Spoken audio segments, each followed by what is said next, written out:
അപ്പോൾ ഇനി നമ്മൾ നോക്കാൻ പോകുന്നത് എന്താണെന്ന് വെച്ച് കഴിഞ്ഞാൽ determinant of a 3x3 matrix. Okay, അപ്പോൾ വളരെ ശ്രദ്ധിച്ചിരിക്കുക. Determinant of a 3x3 matrix. അപ്പോൾ 3x3 മെട്രിക്സ് എന്ന് വെച്ച് കഴിഞ്ഞാൽ എന്തായിരിക്കും? 3 റോയും 3 കോളമുള്ള മെട്രിക്സ്. അപ്പോൾ നമുക്ക് നോക്കിയേക്കാം. നമുക്ക് സിമ്പിൾ ആയിട്ട് ഒരു എക്സാമ്പിളിലൂടെ തന്നെ പറയാം, പിന്നെ വേണമെങ്കിൽ നമുക്ക് ഡെഫിനിഷൻ ആയിട്ടും പറയാം. അപ്പോൾ 1 2 3 4 5 6 അങ്ങനെ ഒരു എക്സാമ്പിളിനെ അടുത്തത് മാത്രമാണ്. അപ്പൊ ഇങ്ങനെയാണ് നമ്മുടെ ഡിറ്റർമിനന്റ് വിചാരിക്കുക. അപ്പൊ നമ്മൾ ചെയ്യുക, ശ്രദ്ധിച്ച് കേട്ടോളാം. നമ്മൾ ചെയ്യുന്ന പരിപാടികൾ ഓർത്ത് വെച്ചോ. നമ്മൾ ആദ്യം എന്തെടുക്കുന്ന അറിയോ? ഇതിലെ ഫസ്റ്റത്തെ റോ കണ്ടോ? ഫസ്റ്റത്തെ റോനെ നമ്മൾ എടുക്കും. ഓക്കെ, ഫസ്റ്റത്തെ റോ എന്താണ്? 1 2 3. ഈ 1 2 3 എന്ന് എടുക്കും.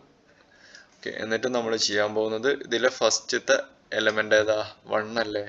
ഈ 1നെ ഇങ്ങോട്ട് പൊക്കിയെടുക്കുക. 1 എന്നിട്ട് 1 ഉള്ള റോയും കോളവും ഒഴിവാക്കുക. അപ്പൊ ഏതൊക്കെ റോ പോവും? ഫസ്റ്റ് റോ പോവും, ഫസ്റ്റ് കോളവും പോവും. ബാക്കിയുള്ളതിന്റെ ഡിറ്റർമിനന്റ് ബാക്കി ആരൊക്കെ ഉണ്ട്? 5 6 2 3. ഓക്കെ ആണോ? മൈനസ്, പിന്നെ ഇടേണ്ടത് മൈനസ് ആണ് കേട്ടോ. ഈ സൈൻ ഇവിടെ ശ്രദ്ധ വേണം. പിന്നെ നമ്മളിടും അടുത്ത നമ്പർ എടുക്കും. 1 പിന്നെ അടുത്തതാണ് 2. ഈ സെയിം പ്രൊസീജിയർ 2 ഉള്ള റോയും കോളം ഒഴിവാക്കുക. അപ്പൊ ഫസ്റ്റ് റോയും സെക്കൻഡ് കോളവും ഒഴിവാക്കി കഴിഞ്ഞാൽ ബാക്കി ആരൊക്കെ ഉണ്ടാവും? 4 6 -1 3. ക്ലിയർ ആണോ? ഇനി അടുത്തത് സെൻട്രൽ പ്ലസ് ആണ്. അപ്പൊ ശ്രദ്ധ വേണം, ഇവിടെ മാത്രമാണ് മൈനസ് വരിക. ഇതിനൊരു കാരണമൊക്കെ ഉണ്ട്, അത് നമ്മൾ വഴിയെ പറയും. വഴിയല്ല, അടുത്ത ക്ലാസ്സുകളിലായിട്ട് പറയും. ഓക്കെ, അപ്പോൾ അടുത്തത് എന്ത് വരും? 3 ഇൻറ്റു ഇനി 3 ഉള്ള റോയും കോളവും ഒഴിവാക്കുക. അപ്പൊ ബാക്കി ആരൊക്കെ ഉണ്ടാവും? 4 5 -1 2 ആണോ? 4 5 -1 2 ആൻസർ ആയി. ബാക്കി നിനക്ക് ഇനി 2/2 മെട്രിക്സിന്റെ ഡിറ്റർമിനന്റ് കാണാൻ നമുക്കറിയാം. അപ്പൊ എന്ത് വരും? ഇവിടെ എന്ത് വരും? 5 × 3 -6 × 2. ഓക്കെ ആണോ? ഇനി ആര് വരും? -2 × 4 × 3 എന്ത് വരും? 12 -6 ആണോ? -6. പിന്നെ ആര് വരും? 3 × 8 -5 എന്ന് വരും. 2 മൈനസ് വരില്ല. ഡിറ്റർമിനന്റ് കാണേണ്ടതാണ് 2x2 ന്റെ. അത് അറിയാവുന്ന കരുതുന്നു. അപ്പൊ എന്ത് വരും? 15 - 12. ഇവിടെ എന്ത് വരും? -24. ഇത് പ്ലസ് ആയി ഉണ്ടാവും. ഇവിടെ അങ്ങനെ ചെയ്യണമെന്നില്ല. ഡയറക്റ്റ് ചെയ്ത് പോയാൽ മതി. ഇനിയിപ്പോ കൂടുതൽ നമ്മൾ അങ്ങനെ സിംപ്ലിഫൈ നിൽക്കണ്ടല്ലോ. ഇവിടെ 12ഉം മൈനസും +6 ആവും. അപ്പോൾ 12 6 18. 2 × 18 എന്ന് വരുമ്പോൾ എന്ത് വരും? -36 ആവും. പ്ലസ് 3 × 8 + 5. 8 5 എത്രയാ? 3 × ഇപ്പൊ എന്ത് വരും? 8 5 13 അങ്ങനെ വരും. ഇപ്പൊ എന്ത് വരും? എന്ത് വരും? 15 - 12 3 -36 + 39. ക്ലിയർ ആണോ? എന്ത് വരും? 39ഉം 3ഉം എന്ത് വരും? 42 -36 എന്ത് വരും? 6 വരും. ഇത് ക്ലിയർ ആണെന്ന് കരുതുന്നു. നമുക്ക് അടുത്ത ഒരു എക്സാമ്പിൾ കൂടി കൊടുത്തു കഴിഞ്ഞാൽ ഇത് ക്ലിയർ ആവും.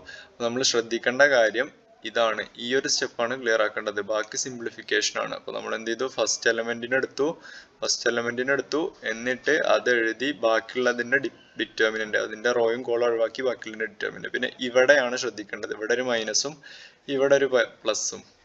ഫസ്റ്റ് ഇത് ഇട്ട് വെച്ചാൽ മതി, പിന്നെ ബാക്കി കോൺസ്റ്റന്റ്. നമ്മൾ അടുത്ത എഴുതുമ്പോൾ ആ വഴി ശ്രദ്ധിച്ചോ. പിന്നെ അതേ രീതിക്ക് അങ്ങനെ എഴുതിയാൽ മതി. ഓക്കെ, നമുക്ക് നോക്കാം. നമ്മൾ വേറൊരു എക്സാമ്പിൾ എടുക്കുകയാണ്. സപ്പോസ് ഇതാണ് നമ്മുടെ മെട്രിക്സ്. 1 0 2 -1 2 4 1 3 7. ഇതാണ് നമ്മുടെ മെട്രിക്സ് എങ്കിൽ എങ്ങനെ വരും? ഞാൻ പറഞ്ഞിട്ടുണ്ടായിരുന്നു, 1 എഴുതുക, പിന്നെ അതിലുള്ള റോയും കോളം ഒഴിവാക്കിയിട്ടുള്ള ഒരു മെട്രിക്സ് ഉണ്ടാവും. പിന്നെ എന്ത് വരും? -0 × അതിലുള്ള റോയും കോളം ഒഴിവാക്കുക. അപ്പൊ ഇതിന്റെ ആവശ്യമൊന്നുമില്ല. ഇവിടെ 0 × 2 എന്ന് പറയുമ്പോൾ 0 ആവും. ബാക്കി ആരുണ്ടാവും? പ്ലസ് 2 × ആണോ? 2 × ബാക്കി -1 2 1 3. ഇനി അത് ഫില്ല് ചെയ്യുന്നുണ്ട്. ഇവിടെ ആര്? 1 ഉള്ള റോയും കോളം ഒഴിവാക്കി കഴിഞ്ഞാൽ ആരൊക്കെ വരും? 2 4 3 7 വരും. അതേമാതിരി 0 ഉള്ള കോളം റോയും ഒഴിവാക്കി കഴിഞ്ഞാൽ ആരൊക്കെ വരും? -1 4 17. ഈ ടേമിനെ വേണമെങ്കിൽ നമുക്ക് ഇവിടുന്ന് 0 എന്ന് എഴുതാം. കാരണം ഇതെന്താണ് 0 ഇൻറ്റു എന്ന് പറഞ്ഞ ടേം അല്ല. അപ്പോൾ ബാക്കി ആരൊക്കെ ഉണ്ടാവും? ബാക്കിയുള്ളതിനെ മാത്രം നമ്മൾ സിംപ്ലിഫൈ ചെയ്താൽ മതി. ബാക്കി എന്തുണ്ടാവും? അപ്പോൾ 2 ഇൻറ്റു 7 14 മൈനസ് 12 എന്നുണ്ടാവും. ഈ ടേമേ പോയി. ആ ടേം നമ്മളിപ്പോൾ ഒരു പ്ലസ് 0 എന്ന് ഇട്ടു. പ്ലസ് ബാക്കി എന്തുണ്ടാവും?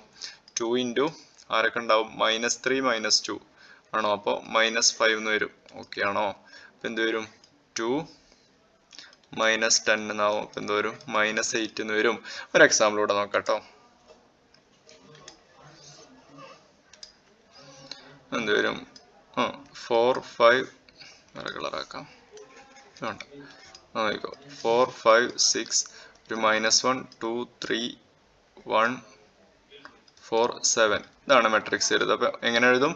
ആദ്യം 4 ഇൻറ്റു സം 2/2 മെട്രിക്സ്, അതായത് റോയും കോളം ഒഴിവാക്കുക. പിന്നെ മൈനസ്, ഇനി നെക്സ്റ്റ് ഫസ്റ്റ് റോയിലുള്ള എലമെന്റ് 5 ഇൻറ്റു അതുള്ള റോയും കോളം ഒഴിവാക്കി കഴിഞ്ഞു. പിന്നെ ഇവിടെ പ്ലസ് സംതിങ് 6 ഇൻറ്റു ആ മെട്രിക്സ്. ഇതുവരെ ഓക്കെ ആണോ? അപ്പോൾ എങ്ങനെ വരും? ഇവിടെ 4 ഇൻറ്റു 4 ബാക്കി ആരൊക്കെ ഉണ്ടാവും? 4 ഉള്ള റോയും കോളം ഒഴിവാക്കി കഴിഞ്ഞാൽ 2 3 4 7 ഉണ്ടാവും. അതേമാതിരി 5 ഉള്ള റോയും കോളം ഒഴിവാക്കി കഴിഞ്ഞാൽ -1 3 1 7 ഉണ്ടാവും. 6 ഇനി ഇതുള്ള 6 ഉള്ള റോയും കോളം ഒഴിവാക്കി കഴിഞ്ഞാൽ -1 2 1 4 ഇത്ര ഉണ്ടാവും. ഓക്കെ, നമുക്ക് നോക്കി നോക്കാം. അപ്പോൾ എന്ത് വരും? 4 ഇൻറ്റു 2 ഇൻറ്റു 7 എന്ന് വെച്ച് കഴിഞ്ഞാൽ 14 മൈനസ് 12 ആണോ? 4 ഇൻറ്റു 2 എന്ന് വരും. -5 ഇൻറ്റു സ്റ്റെപ്പായിട്ട് കുറേ എഴുതണം. അങ്ങനെ വേണമെങ്കിലും എഴുതാം. നമുക്ക് വേഗം കാൽക്കുലേറ്റ് ചെയ്യാൻ കിട്ടുമെങ്കിൽ അങ്ങനെ ചെയ്യാവും എളുപ്പം. അപ്പോൾ -7 -3 എന്ന് വരും. അപ്പോൾ -10 എന്നാവും. ബാക്കി എന്തുണ്ടാവും? 6 ഇൻറ്റു സംതിങ് -4 -2 ആണോ? അപ്പോൾ -6 ഇങ്ങനെ വരും. അപ്പോൾ എന്ത് വരും? 8 -5 ഇൻറ്റു -10 എന്ന് വെച്ച് കഴിഞ്ഞാൽ എന്താവും? +15 ആവും. അതേമാതിരി -36 എന്നാവും. ഇത് സിംപ്ലിഫൈ ചെയ്യുക. 15 - 36 എന്ന് വെച്ച് കഴിഞ്ഞാൽ 14 + 8 എന്ന് വെച്ച് കഴിഞ്ഞാൽ 22 എന്ന് വരും. ഇതുവരെ ക്ലിയർ ആണോ? അപ്പോൾ 3/3 മെട്രിക്സിന്റെ എന്തായിരുന്നു? ഡിറ്റർമിനന്റ് കാണാനാണ് പറഞ്ഞിട്ടുണ്ടായിരുന്നത്. മറക്കാതിരുന്നാൽ മതി. ഇവിടെ ശ്രദ്ധിക്കേണ്ട കാര്യം ഈ സൈന് ശ്രദ്ധിക്കണം. ഇവിടെ ഇടുന്ന രണ്ടാമത്തേൽ മാത്രം ഇവിടെ മൈനസ് ഉണ്ടാവും. ബാക്കിയൊക്കെ പ്ലസ് തന്നെ. ഇവിടെയും പ്ലസ് തന്നെ. ഓക്കെ ആണോ?